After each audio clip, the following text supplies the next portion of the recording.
I recommend subscribing to our channel because there are a lot of you guys who watch the content without a subscription than those who have one. I try to please you with regular and exciting videos, and your subscription is the best support and motivation. Thank you to each of you. Enjoy the video. Finally, the wait is over. Ahsoka's 5th episode. Man, how many theories were around it? Anakin's sudden return caused an unreal stir around the globe. Star Wars fans rejoiced, and insiders worked tirelessly, trying to get as much information about the new series as possible, even before its release. We were promised a duel between Ahsoka and Anakin on Mustafar, the short-term appearance of Darth Vader, and a flashback from the Clone Wars with Anakin in armor from the animation series. What of this came true, and what was thrown away? Now you will find out everything. The series begins with the ambient Cetos, where just a few hours ago several exciting lightsaber battles took place at once, which ended in a fiasco for the main characters and for Marok. Hera Syndulla and her loyalists from the New Republic are searching for missing friends, but all their attempts are in vain. They found only Huyang grieving over Sabine's helmet, saying, "I told them to stick together, but they didn't listen to me. They never listened to me."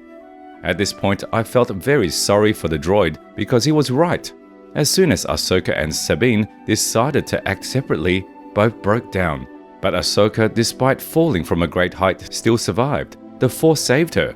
While Ahsoka herself was drifting in the middle of the ocean, the Force transferred her consciousness to the world between worlds, where she met her master, Anakin Skywalker. At first, she was happy. She thought that she would be able to ask him a lot of questions that troubled her. But Anakin, without wasting time on talking, immediately pulled out a lightsaber and turned on a mode of a stricter teacher. Ahsoka lost, so it was time to teach her the last lesson to complete her training.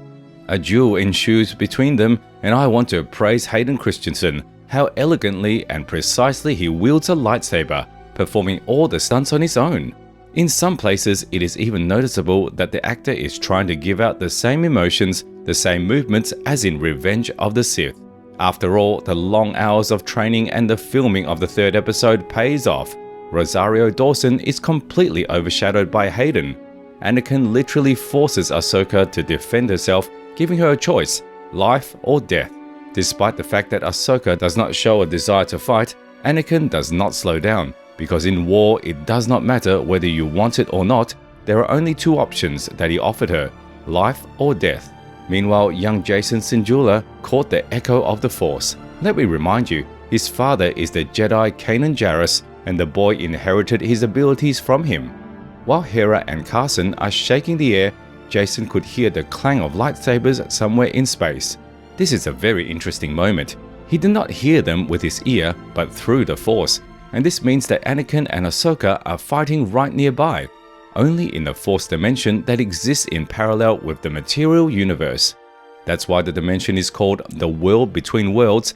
They seem to be here, but they don't. It's nice that they also pay attention to Jacen and reveal him as a character. Otherwise, I was already afraid that he was added to the series purely as a decoration. Next, we are shown something new. The Jedi battle has temporarily stopped, and Ahsoka found herself in a familiar place from the past. The Force took her far back to the planet Ryloth, where she and Anakin performed one of the first missions. Here it is, the promised flashback from the Clone Wars, and in a few seconds Anakin himself appears dressed in the same armor. Ahsoka has also changed. In this vision, she was very young. And by the way, the same young actress Ariana Greenblatt, known for the role of Little Gamora in The Avengers, played a young stud. The clones fly into battle. Anakin deflects oncoming blasters and leads the Legion behind him. Ahsoka also follows his example, lighting her the very first green saber. This is the first lesson, to be a warrior. As soon as the battle ends, a difficult conversation ensues between Anakin and Ahsoka. "We have lost too much," says the Snips, to which Anakin replies, "It will happen often, get used to it, this is war." Before, the Jedi were indeed the guardians of peace, but now everything has changed. Now they are soldiers. Ahsoka then asks if she can adequately train her Padawan in the future. To which Anakin jokingly says that being a teacher is depressing. it is immediately clear that Dave Filoni tries to keep the humorous manner of communication between Anakin and Ahsoka from the cartoon. But the most important message of this scene is that Ahsoka has let everyone down, and she is afraid that she will also let her Padawan down. Clearly a reference to Sabine. Anakin tries to dilute the atmosphere, but he does not forget about the instructions, the best of which is just be strong, lead people forward, and let them take an example from you. Don't think, do it. And as soon as the Master rushes forward, Ahsoka sees how his shape changes. For a moment, he becomes Darth Vader. And by the way, in places you could see both simple clones of the 501st Legion and Captain Rex himself with 2 blaster pistols. The Force vision does not end there, but only moves much further, to a new battlefield which was the Siege of Mandalore from the 7th season of the animated series. Ahsoka, already armed with 2 blue lightsabers given to her by Anakin, leads her own micro-legion forward until she realizes that this is also a vision. There is no point in doing anything, but the scene itself is remarkable due to the presence of the same Captain Rex who never took off his helmet, quite contrary to the insiders. It's a pity we didn't see Temuera's face, but he voiced Rex, which is great. I also want to highlight the armor of the Death Watch. The Mandalorians loyal to Maul is also made cool. As soon as Ahsoka refuses to follow the clones into the thick of the battle, Anakin reappears, praising the student for her determination. However, she didn't heed his lesson. Ahsoka decided to lower her weapon and started mumbling something about wanting to leave the war behind, forgetting that there was only one choice, life or death. Drawing a scarlet lightsaber and showing furious eyes of the Sith, Anakin, although it is more correct to say Darth Vader, releases his anger and brings down striking blows on Ahsoka. His message is simple: stop whining, let's defend ourselves.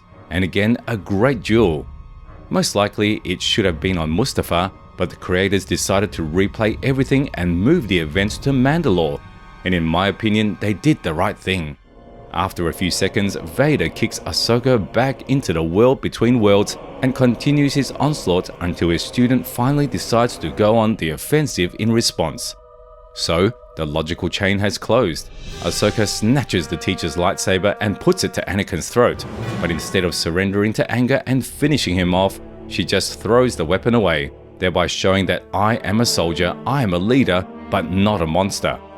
After a little drilling of Ahsoka with the Sith's eyes, Anakin lowers his head and returns to the light with a smiling goodbye. Now Snips is ready. It is worth noting how masterfully the creators of the series show us Anakin's metamorphosis. Despite the fact that he returned to the light side, he never got rid of the dark echo of Darth Vader that had settled somewhere inside him. However, at the most important moment, Anakin still turns out to be stronger, suppressing Vader in himself. Anakin, like Baylan, does not run away from his past but accepts it. It's just a pity that he didn't say a word about Baylan himself. At this moment, the Force ghost of Skywalker disappears, and Ahsoka returns back to the material world, rescued from the water by the pilots of the New Republic. As soon as she regains consciousness, she immediately goes out to Hera and the others, picking up the fragments of the intergalactic map destroyed by Baylan. Then Ahsoka touches her with the Force, and she reproduces the events of the recent past, from which Ahsoka learns about what happened here, about how Sabine accepted Baylan's offer. This, by the way, is the same Force Echo ability from the games Fallen Order and Jedi Savior. Well, when Cal touched an object and heard voices from the past. Small detail that brings joy. Suddenly, Ahsoka has a new plan, to fly after the Imperials along with the Purgils. Meanwhile, Hera Syndulla contacts Mon Mothma and learns that she has been stripped of the rank of general due to her ongoing AWOL. Hera herself asks a logical question, and not for the first time. Why having the rank of general at all if it does not solve anything? This shows us how imperfect the New Republic is, and unfortunately, this is a foreshadowing for its collapse in the sequels. Ahsoka herself is dressed in a white outfit, which was already shown to us in the finale of the Rebels.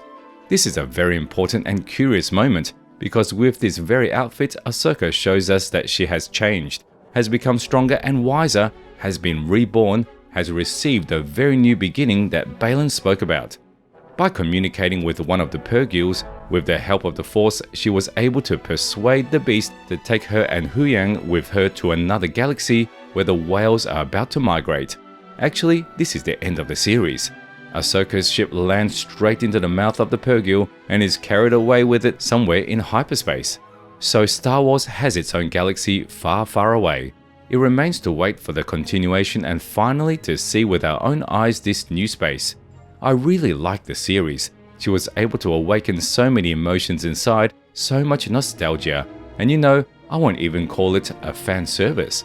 The creators were able to tell a balanced story that pays equal attention to both the past and the present of Star Wars. And this is the most important thing. And of course, thanks to Hayden Christensen for coming back. I'm ready to rejoice for him again and again. That's it for today. Be sure to subscribe to the channel, write your opinion in the comments and support the video with a like. Thank you all, and may the Force be with you.